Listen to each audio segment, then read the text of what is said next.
সুন্দরবন জঙ্গলে একটা গাছে বাসা বানিয়ে বাস করত টুনি এবং টুনির বাচ্চা ময়না টুনি। কিছুদিন আগের কথা।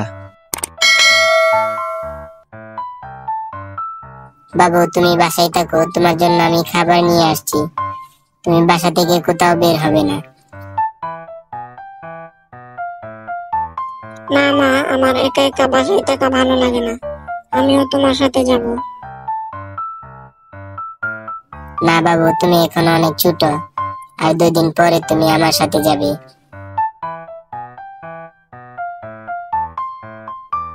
এটা কি বলছো তুমি মা?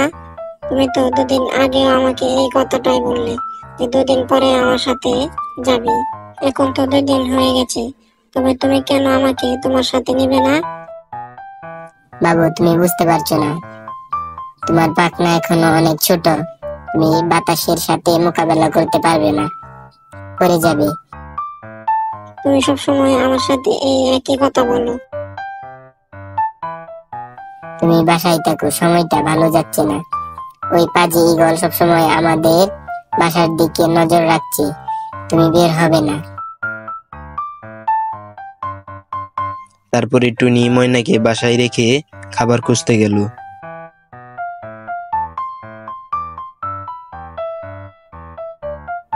ইসমা আমাকে একা বাসায় রেখে চলে গেল, এখন আমি কি করি?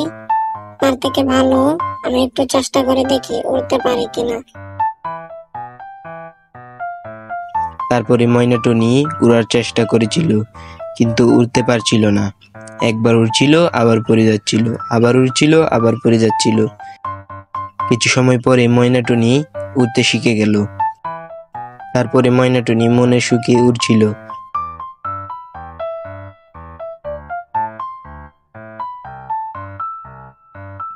হঠাৎ করে বাতাস এসে ময়না টুনি একটা কাঁটার ঝোপের মধ্যে পড়ে গেল।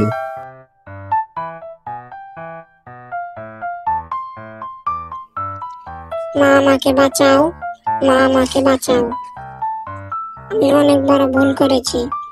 মা আমাকে নিষেধ করেছিল আসতে, আমি কেন আসলাম? আমি না আসলে তো আমার এত বড় বিপদ হতো না।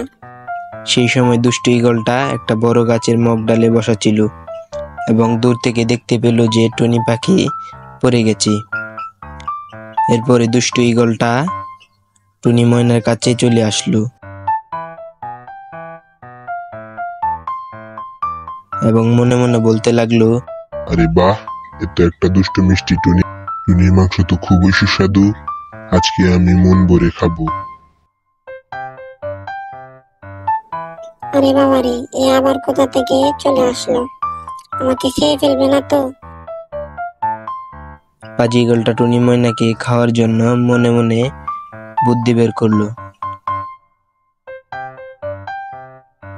ওই টুনি, তুমি তো কাঁটার মধ্যে পড়ে গেছো, আমার হাতটা ধরো, আমি তোমাকে বের করে আনছি।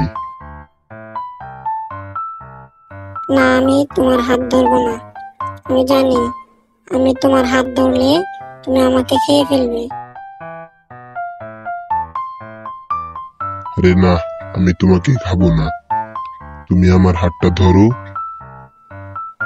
আমি মায়ের কাছে শুনেছি তুমি একটা ধোঁকাবাজ, তুমি মিনুটনিকে ধোঁকা দিয়ে মেরে ফেলেছো।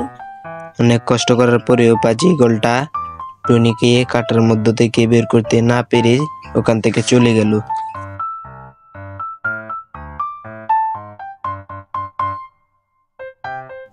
কিছুক্ষণ পরে টুনি ময়নার মা চলে আসে, কিন্তু টুনি ময়না গায়ে তো বিষাক্ত কাঁটা ফুটেছিল।